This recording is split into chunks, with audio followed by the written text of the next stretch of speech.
A very good afternoon to you this 4th day of October 2020. Indeed, it's a good Sunday for Team Kenya. You know what's happening in London, and already Kosgei has won the 40th London Marathon for the women category, and also Ruth Kimetich came in third. And currently we have the men marathon going on, and of course we are being represented by Eliud Kipchoge. We'll be coming to you live from there and witnessing what are some of the scenes going on there and how the matches are and whether we stand a chance in this men marathon going on right now. My name is Purity Museo. Lensa Odingo is our sign language interpreter this afternoon. Welcome to Lunchtime News. And of course, we begin with those results from London, where the world marathon record holder Bridget Kosgei successfully retained her London Marathon today in the race held without fans around St. James Park in the British capital. Kosgei clocked 2 hours, 19 minutes and 58 seconds,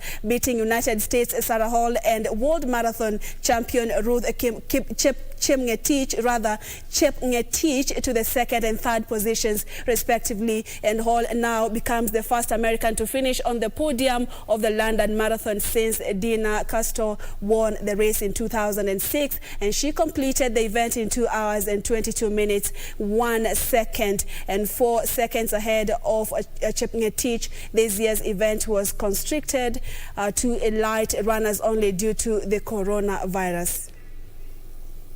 20 in April 2019 here in London. The time doesn't really matter. It's amazing that she's run inside 2:20. It's miles off the world record. It's a long way short of the women's only world record. But racing is about winning. It's about producing the goods time and time again. And Bridget Kosgei has done it, defended her title in fine style. It's inside 2:19. She's been in a class of her own. She has stripped minutes from a world-class field. And she is finishing 2020 by reminding us all she's the world record holder, and there's a lot more where that came from. Brilliant run from Kosgei. She's the champion in London once again. There's Kimetich. And Hall right behind her, so can Hall. I think this is birdcage walk, so they'll have...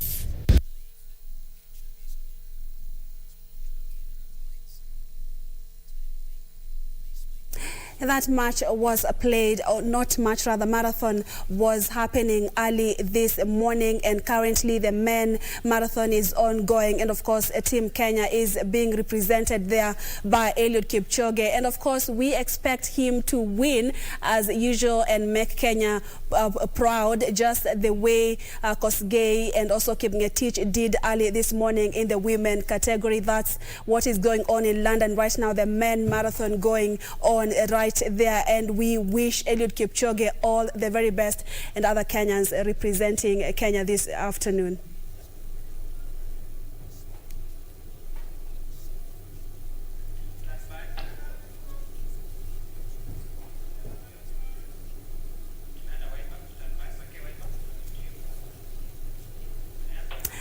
All right, so we'll be giving you results of who emerges winner in the London Marathon ongoing in the men category. So far, Team Kenya is being represented so well after really Kosgei did win the women 40th London Marathon and Ruth Kimetich came in third.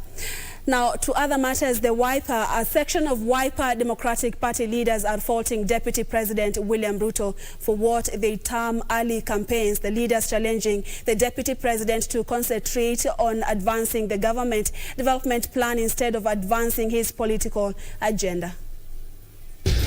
Speaking during the launch of a new WIPER Democratic Party office in Mua, Machakos County, a section of party members described the recent actions by Deputy President William RUTO as early campaigns for the 2022 general election. Kama unataka kutuinua, kuja hapa na matingatinga, utuletee pickups, utuletee malori ya kubeba mchanga, hiyo ndio njia utakuwa unatuokoa. Usidanganye sisi na wheelbarrow 1,000, 2,000. Backing Jubilee's Party National Management Committee recommendations to bar the DP from accessing Jubilee headquarters offices, they urged RUTO to shelve his 2022 presidential ambition for now and join the president in fulfilling the government Big Four agenda. Alafu anangoja Rais anaenda Ufaransa kufanya kazi ya Wakenya. Akiingia kwa ndege tu Yule jamaa na wale watu wake wanatangatanga haraka wanaingia ofisi ya Jubilee. Alafu wanaanza kufanya mkutano wao wa kutangatanga ndani ya ofisi ya chama ambaye kiongozi wao ameondoka. Kwa hivyo Wakenya tumesimama na Uhuru Muigai Kenyatta kuhakikisha usawa wa nchi, amani ya nchi na amani ya Wakenya wote. Na najua kitu ile muhimu kwa hii nchi ni amani. Transport Chief Administrative Secretary Wavinya Ndeti warned Kenyans to desist from associating themselves with terms which may appear to be derogatory. Talk to our children. Tell them not to call themselves names that will affect their future. The new office will be used to register WIPER members in the digital platform recently launched by the party. Suleiman Yeri, Channel 1 News. Samuel Dede will fly the ODM ticket in the Kisumu North Ward by-election slated for December 15th. Dede emerged victorious in hotly contested by-election nomination exercise, shocking farm favourites Tom Kotieno and former Councillor Bernard Muga. Dede garnered 1,461 votes to emerge winner. He will square it out with Ford Kenya's Ken Ogada and ANC's John Oko in the December mini poll. Achola Simon with the details.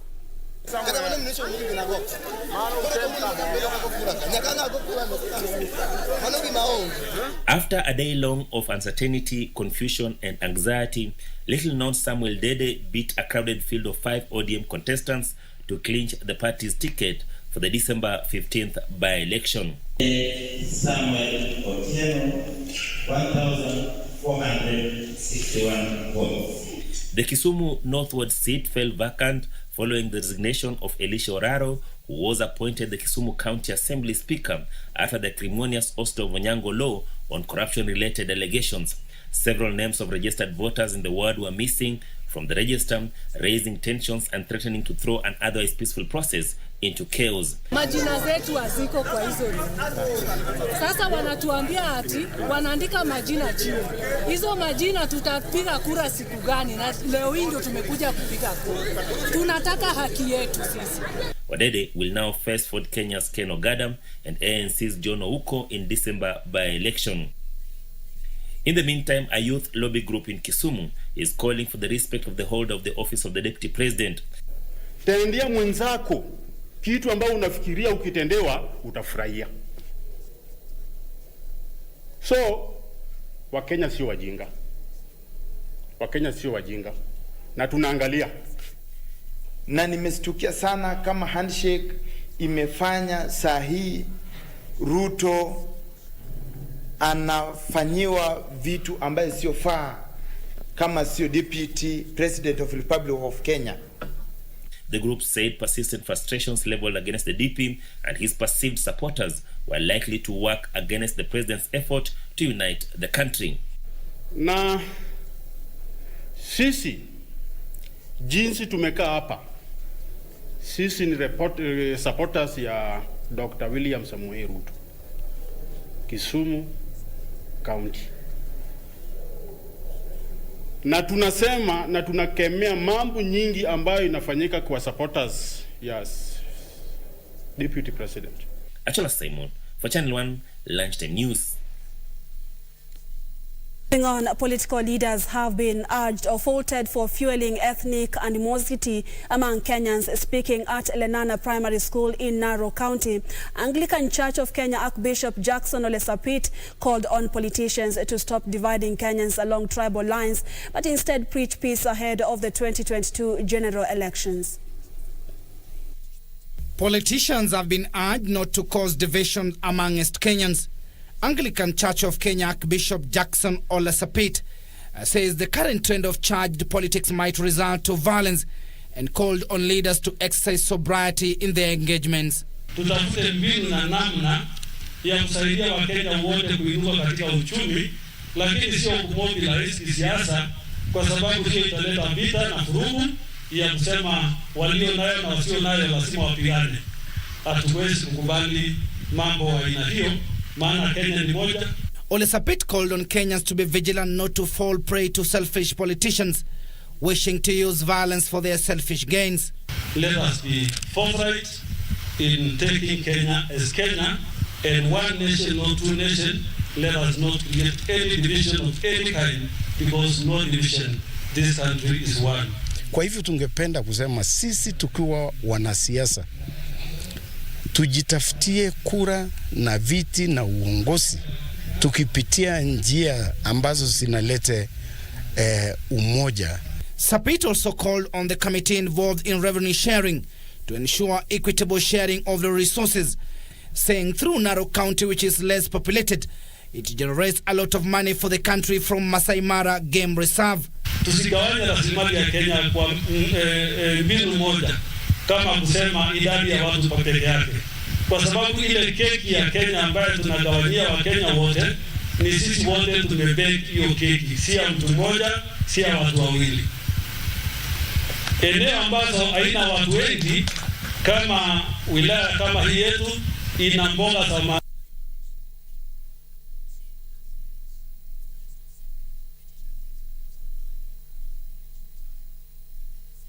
A section of members of parliament from Mount Kenya region are calling for unity among leaders in the region. More than 10 members of parliament held a day-long meeting with the Service Party leader Mwangi Kiunjuri in a move seen as a strategic bid to rally the region ahead of the 2022 general elections. Kila mtu anajaribu kujiposition vile anataka, and that is why we came here to consult each other, tujue where tunapeleka Mount Kenya, kwa sababu as a region we need to come together, tusikue na division katikati yetu. Kama mnavyojua Mheshimiwa Kiunjuri ni mzee wa region hii ya Laikipia na Central Kenya. Amekuwa kwa siasa kwa zaidi ya miaka 20. Kwani ni vibaya sisi kama viongozi kukuja kukula buzi na yeye? So tukasema tutakuja leo tukule buzi na yeye was very kind. Akasema atachinja, tuongee. Na si kuongea story kubwa, kuongea maneno ya nchi hii, na more importantly maneno ya Central Kenya. Niko na karibu marafiki 27 ambaye tumekuwa na urafiki nao kwa muda mrefu. Kwa hivyo 10 ama 14 ama 12 kunitembelea ni among wale marafiki zangu ambaye tumekuwa na hawa.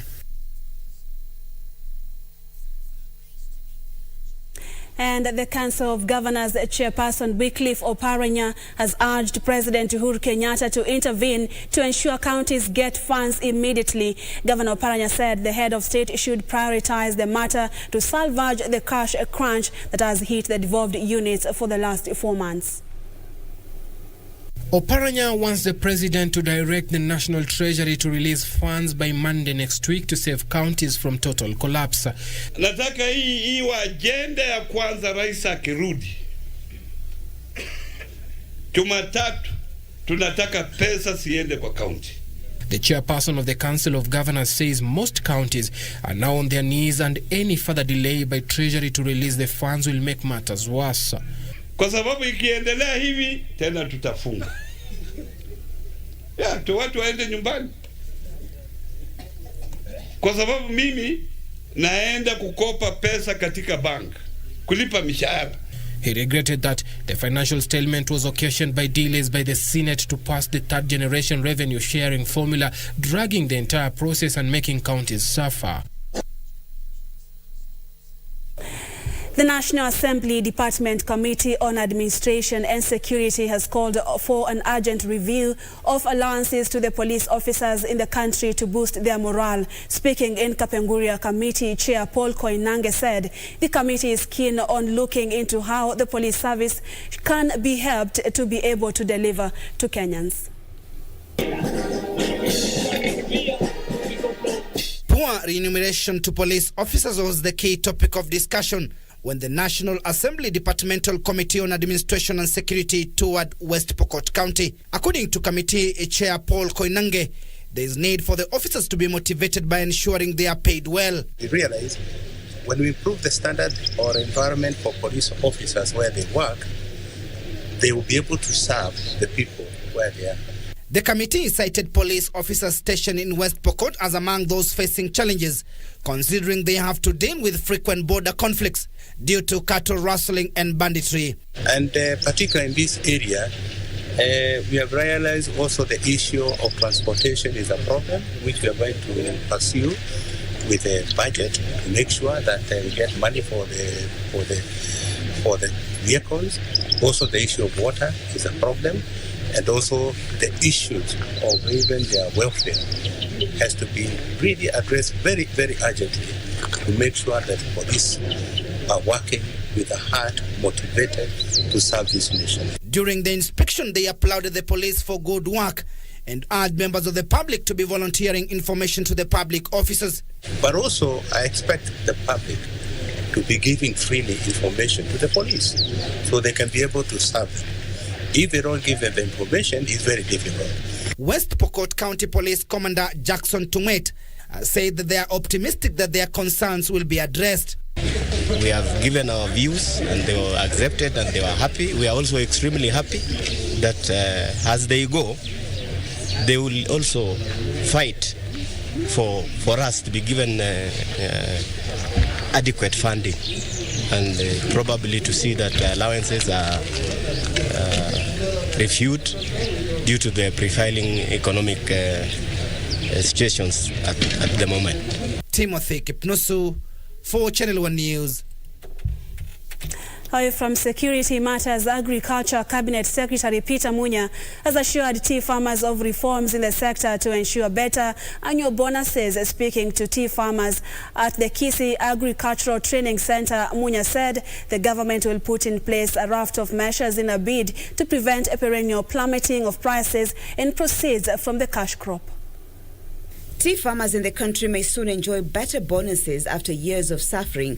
Agriculture Cabinet Secretary Peter Munya says the government is committed to exploring all available remedial options to reverse the trend of poor remuneration, which caused a lot of frustration to farmers, causing many to abandon tea farming. Serikali iwezi kubali kilimo ya chai ipotee vile kahawa ilipotea. Kununua chai nje ya auction, wanaipeleka huko, bei ni chini, wanaitoa, wananunua wao wenyewe, wanaenda kuuza kwingine. Njia ingine ya kusaidia chai kwa soko, lazima tuuze soko kwa sheria ya kisasa ile inaitwa commodity trading, where there is transparency in the rules operating at the market, na tunatumia digital online system, ndio mtu akiwa mahali popote, ukiwa kwa factory yenu Kisii hapa, unaona vile chai yako inauzwa na inauzwa bei gani.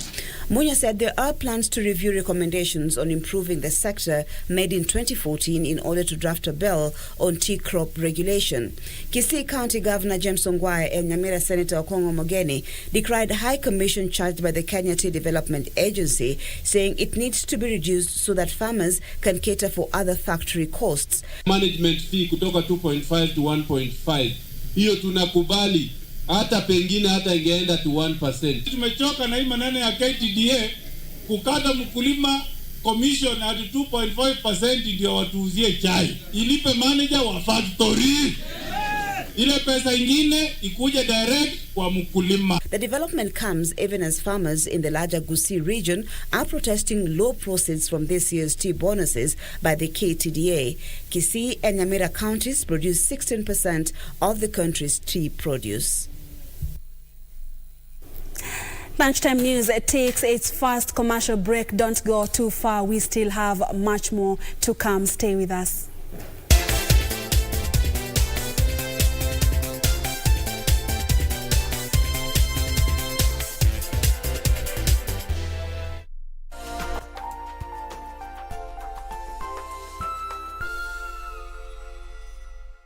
Tonight on KBC Channel 1. Kombo sisi tuwapeleka usaidizi, siwapeleka wewe.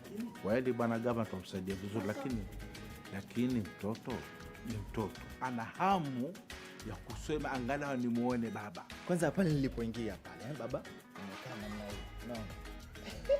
Ani kama unajiona mwenyewe hivi. Najishangaa mara naangalia juu. Alafu baba kumbe ni fedari kubwa. Kwa nini sikupi nafasi ya kwenda kuendeleza haya masomo yako? Join a college, a university. Tonight on KBC Channel 1. Santiago and I have something to tell you. Yes? What's the matter now?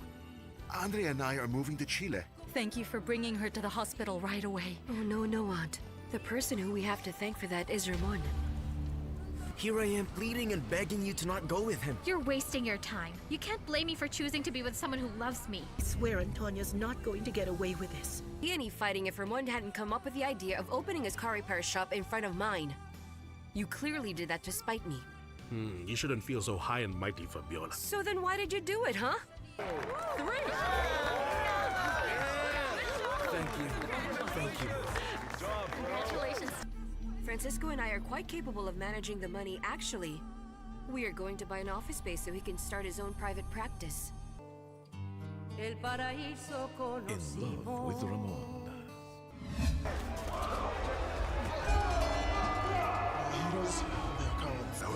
We need this win, Wanjala. You have to win. They are fearless, yet friendly. I hope hauna machungu after ile game ya mwisho. I'm allowed to be concerned about you, Wanjala. I'm your wife. I will take good care of you. Fierce, yet fair. Pa combo sasa. Pop! Foza kidogo. Pop pop. Firm, yet faultless. You embarrassed Mom. All of us. But it would be nice if someone would look out for me too. You don't listen to me. Because you always want to tell me how to... Jemo unadu nini hapa? You are embarrassing me. Hii Nairobi mimi siwezani nayo. Kona, Kenya's daily drama. Taina train atona muhimu sana kwa life yangu. Kwa hivyo vile mimi nafanya hapa ni upuzi. Naweza kukusaidia kujua ni akina nani? Mimi siwezi chukua msaada kutoka kwa Saitani. What is this?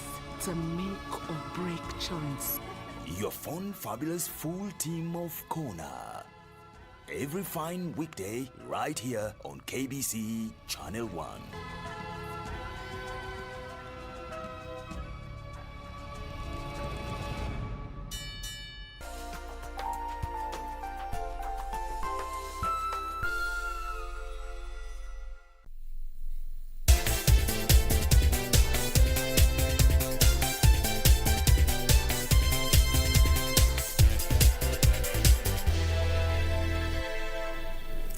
Thank you for staying with us. You're watching Lunchtime News this Sunday, the 4th, and of course a day when Kenya is being represented in London. So far, so good. Bridget Kosgei did win the Women 40th London Marathon, and of course Ruth coming in third. And we hope that Eliud Kipchoge will be doing us proud right there on that marathon that is currently ongoing, the men category. We'll be keeping you updated on the outcome of that marathon right there in London. So let's continue with the broadcast. And Isiolo County government has launched the first phase of an ambitious telemedicine initiative that aims to improve access to better health care for the rural, poor and marginalized. The telemedicine program will provide a platform that will enable patients interact with experts at the country's referral hospital through video conferencing.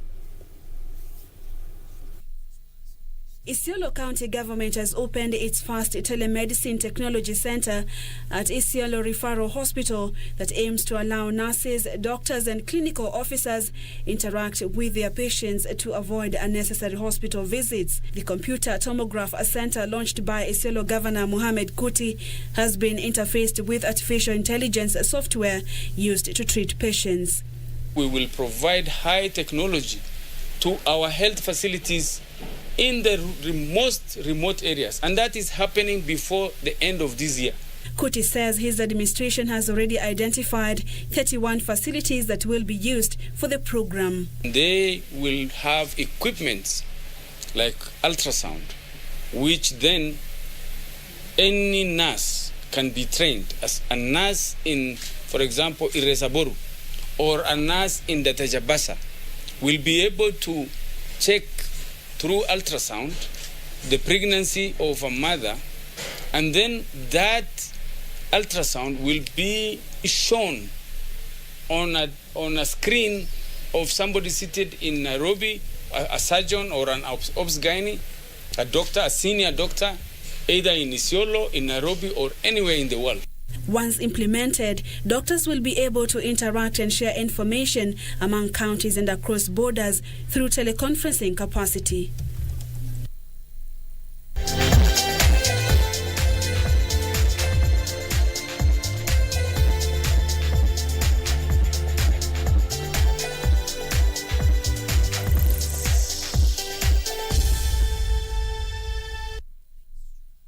Time for the sport, and former Paris Saint-Germain striker Edinson Cavani is expected to join English Premier League side Manchester United on a free transfer. The Uruguay international has been in talks with United, and although there is no deal yet, it is increasingly likely that Cavani will join United on a 2-year contract. Cavani is out on a contract, having left Paris Saint-Germain at the end of June.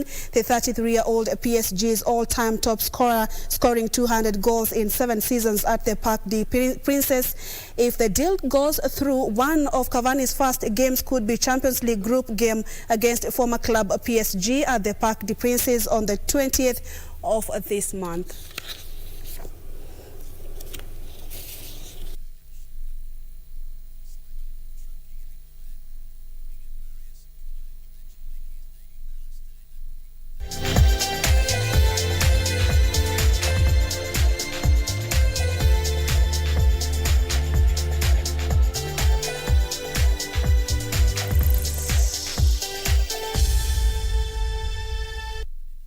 Well, and that's all the time we had for KBC Lunchtime News this Sunday afternoon. Many thanks for watching. My name is Purity Museo. Lensa Odingo has been our sign language interpreter this afternoon. Do have yourself a lovely afternoon, and God bless.